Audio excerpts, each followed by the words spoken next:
चंडीगढ़ में हुई हरियाणा मंत्रिमंडल की बैठक। बेरी के माता भीमेश्वरी देवी मंदिर का बनेगा श्राइन बोर्ड। मुख्यमंत्री ने कहा, वृद्धावस्था पेंशन के लिए नहीं करना पड़ेगा आवेदन।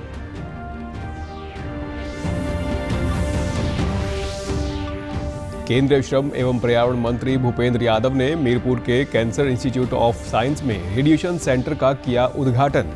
कहा, हमें कैंसर से लड़कर हासिल करनी है विजय। प्राकृतिक खेती के लिए गाय खरीदने वाले किसान को मिलेगा 25,000 रुपए तक का अनुदान। मुख्यमंत्री ने कहा, जीवामृत का घोल तैयार करने के लिए 4 बड़े ड्रम दिए जाएंगे निःशुल्क। और प्रदेश में 30 जून को मॉनसून देगा दस्तक। HAU हिसार के कृषि मौसम वैज्ञानिक ने कहा, धान की रोपाई करने वाले किसान करें बारिश का इंतजार, होगी पानी की बचत। नमस्कार, मैं सुरेंद्र कुमार। अब समाचार विस्तार से। मुख्यमंत्री मनोहर लाल की अध्यक्षता में आज चंडीगढ़ में मंत्रिमंडल की बैठक हुई, जिसमें कई अहम फैसले लिए गए हैं। बैठक में कुल 31 एजेंडे रखे गए थे। बैठक में लिए गए फैसलों की जानकारी देते हुए मुख्यमंत्री ने बताया कि झज्जर जिले के बेरी में बने माता भीमेश्वरी देवी मंदिर का श्राइन बोर्ड बनाने के अलावा चाइल्ड केयर लीव के लिए दिव्यांग के मामले में उम्र की सीमा हटाने को मंजूरी दी गई है। प्रदेश की 2000 के करीब अवैध कॉलोनियों में से 600 के पंजीकरण को मंजूरी दी गई है। मुख्यमंत्री ने बताया कि वृद्धावस्था पेंशन के लिए अब आवेदन नहीं करना पड़ेगा। परिवार पहचान पत्र के माध्यम से ये कार्य अपने आप हो जाएगा। मुख्यमंत्री मनोहर लाल ने बताया कि बैठक में startup policy 2022, Haryana state data centre policy और इलेक्ट्रिक व्हीकल पॉलिसी को भी मंजूरी दी गई है। बिजली निर्माताओं के लिए डोमेस्टिक और इंपोर्टेड कोल की मात्रा को 30% से कम कर 17% किया गया है। बेरी जिला झज्जर वहाँ श्री माता भीमेश्वरी देवी मंदिर एक आश्रम है। इसका कई वर्षों से बीच बीच में विषय आता रहा कि उसको टेक ओवर करें, कोई कमेटी बनाएं, जैसा भी करें, लेकिन अब वो अल्टीमेटली एक कोर्ट में केस गया तो कोर्ट ने कहा कि सरकार को एक फाइनल डिसीजन लेना चाहिए, जो भी डिसीजन लेना है, ताकि लोगों को पता लग जाए। उसमें आज डिसीजन लिया कि उसको टेक ओवर करेंगे।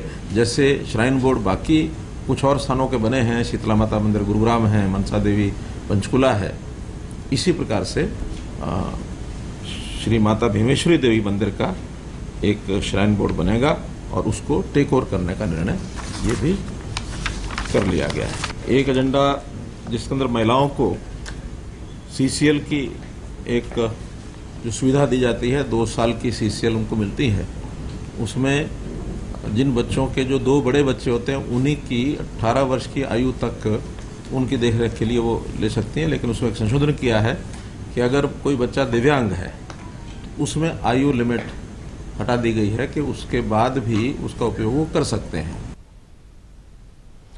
केंद्रीय पर्यावरण एवं श्रम मंत्री भूपेंद्र सिंह यादव ने आज रेवाड़ी जिले के गांव मीरपुर में कैंसर इंस्टीट्यूट ऑफ साइंस में रेडिएशन सेंटर के 23वें वार्षिक उत्सव समारोह में शिरकत की और नवनिर्मित रेडिएशन सेंटर का उद्घाटन किया।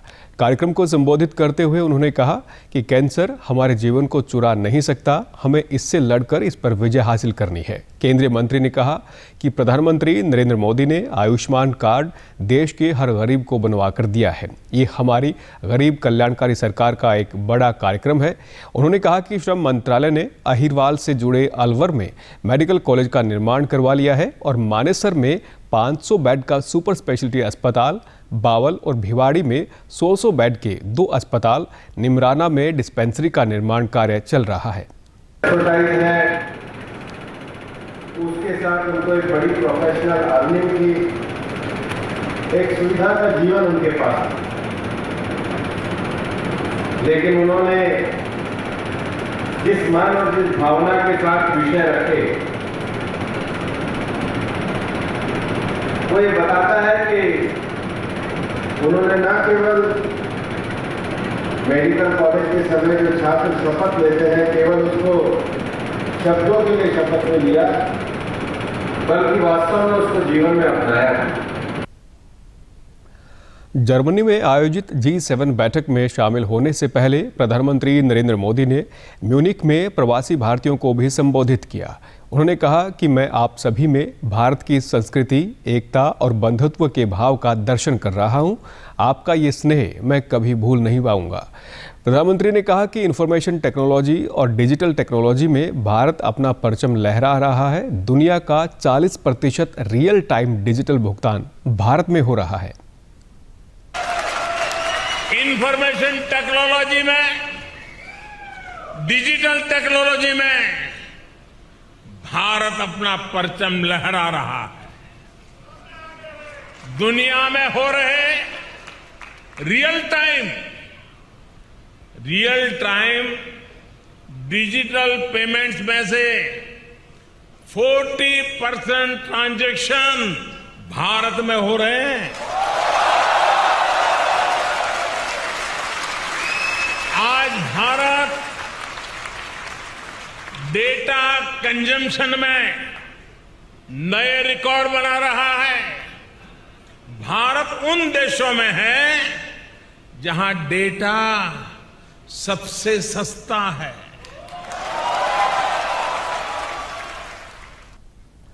उन्होंने कहा कि आज देश डेटा खपत में नए कीर्तिमान बना रहा है। प्रधानमंत्री ने कहा कि 7-8 वर्ष पहले हमारी बायोटेक अर्थव्यवस्था $10 अरब की थी, लेकिन आज ये 8 गुना बढ़ गई है और अब $80 अरब के आंकड़े को पार कर गई है। 7-8 साल पहले जब मैं आप जैसे साथियों से चर्चा करता था तो हमारी बायोटेक इकोनॉमी $10 बिलियन यानी 75,000 करोड़ रुपए की हुआ करती थी। आज ये 8 गुना अधिक बढ़कर $80 बिलियन यानी 6 लाख करोड़ रुपए को पार कर चुकी है। प्रधानमंत्री नरेंद्र मोदी के आत्मनिर्भर भारत बनाने की दिशा में मुख्यमंत्री मनोहर लाल ने एक और पहल करते हुए प्रदेश में प्राकृतिक खेती को बढ़ावा देने के लिए देसी गाय की खरीद पर 25,000 रुपए तक की सब्सिडी देने और प्राकृतिक खेती के लिए जीवामृत का घोल तैयार करने के लिए 4 बड़े ड्रम किसानों को निःशुल्क देने की घोषणा की है। ऐसा करने वाला हरियाणा देश का पहला राज्य होगा। मुख्यमंत्री मनोहर लाल ने कल करनाल के डॉक्टर मंगल सेन ऑडिटोरियम हॉल में प्राकृतिक खेती पर आयोजित राज्य स्तरीय समीक्षा बैठक के बाद कहा कि प्रदेश की 50,000 एकड़ भूमि में प्राकृतिक खेती को बढ़ावा देने का लक्ष्य रखा गया है और ये खंड में एक प्रदर्शनी खेत में प्राकृतिक खेती करवाई जाएगी।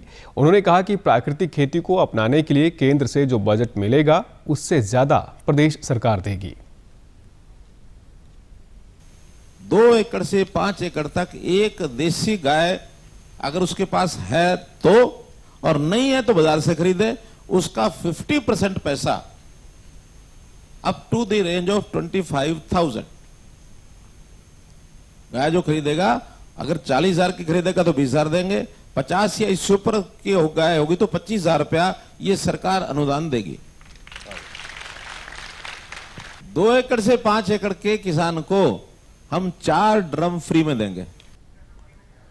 कार्यक्रम के दौरान सीधे संवाद में मुख्यमंत्री मनोहर लाल ने कहा कि प्रगतिशील किसानों को भी इस योजना के साथ जोड़ा जाएगा और उनको प्रकृतिशील किसान का नाम दिया जाएगा। इसके लिए मैन पावर और बजट बढ़ाने की आवश्यकता हुई तो सरकार उसे भी पूरा करेगी।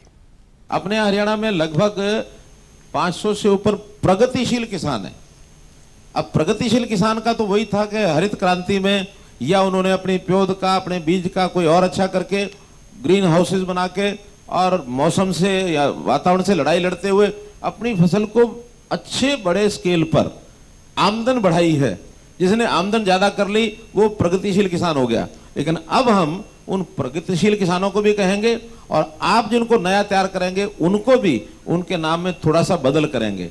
अब ये प्रगतिशील किसान से प्रकृतिशील किसान ये बनाएंगे। हरियाणा कृषि विश्वविद्यालय हिसार के कृषि मौसम विज्ञान विभाग ने प्रदेश में 30 जून को मानसून की दस्तक देने की संभावना जताई है। 4 जुलाई को मानसून पूरे प्रदेश में सक्रिय हो जाएगा। विभाग ने धान की रोपाई करने वाले किसानों से अपील की है कि वे मानसून का इंतजार करें ताकि पानी की बचत हो सके। कृषि मौसम वैज्ञानिक डॉक्टर मदन लाल खीचड़ ने बताया कि बंगाल की खाड़ी और अरब सागर की तरफ से मानसून की नमी वाली हवाएं हरियाणा की तरफ लगातार आगे बढ़ रही हैं।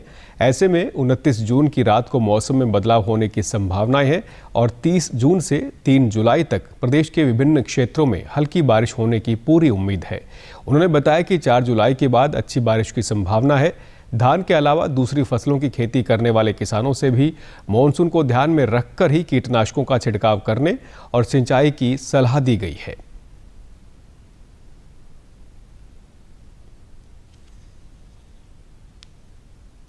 हाँ, मानसून की सक्रियता अभी धीरे धीरे बढ़ने की संभावना बन रही है और इसके कारण मानसूनी हवाएं बंगाल की खाड़ी की तरफ से भी और अरब सागर की तरफ से भी नमी वाली हवाएं हमारे हरियाणा की तरफ बढ़ने की संभावना बन रही है और 29 जून देर रात्रि से मौसम में बदलाव देखने को मिलने की संभावना बन रही है और उससे हरियाणा में 30 जून को भी बारिश की संभावना है।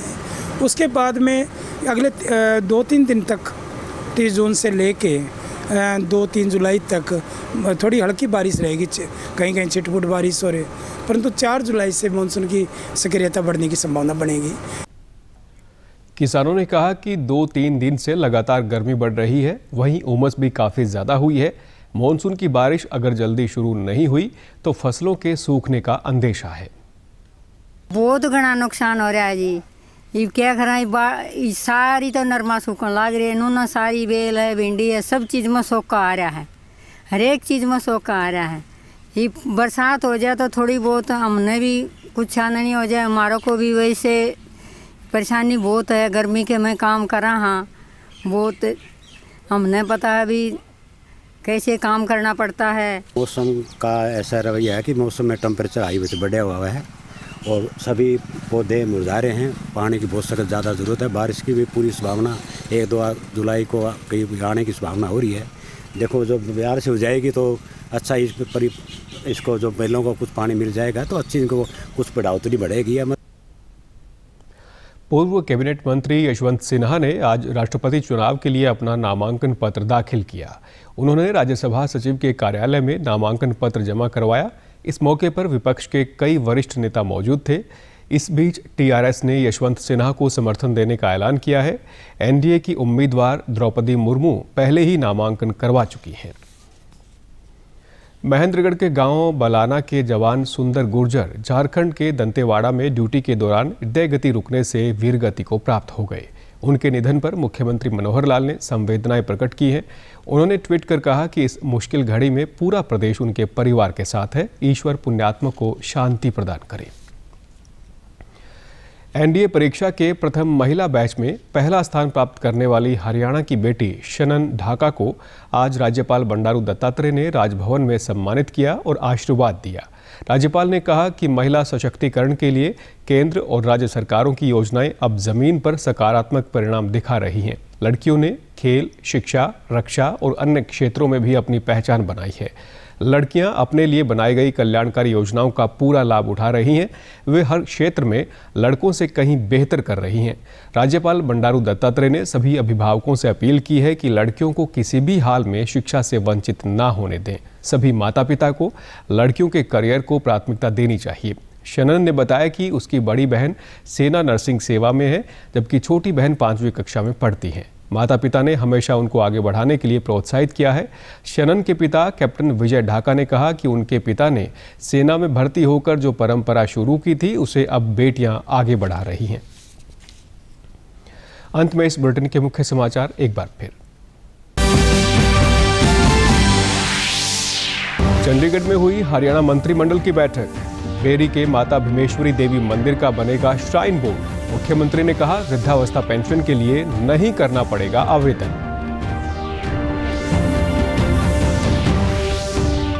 केंद्रीय श्रम एवं पर्यावरण मंत्री भूपेंद्र यादव ने मीरपुर के कैंसर इंस्टीट्यूट ऑफ साइंस में रेडिएशन सेंटर का किया उद्घाटन।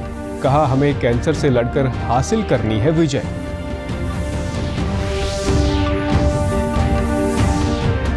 प्राकृतिक खेती के लिए गाय खरीदने वाले किसान को मिलेगा 25,000 रुपए तक अनुदान। मुख्यमंत्री ने कहा जीवामृत का घोल तैयार करने के लिए 4 बड़े ड्रम दिए जाएंगे निःशुल्क। और प्रदेश में 30 जून को मॉनसून देगा दस्तक।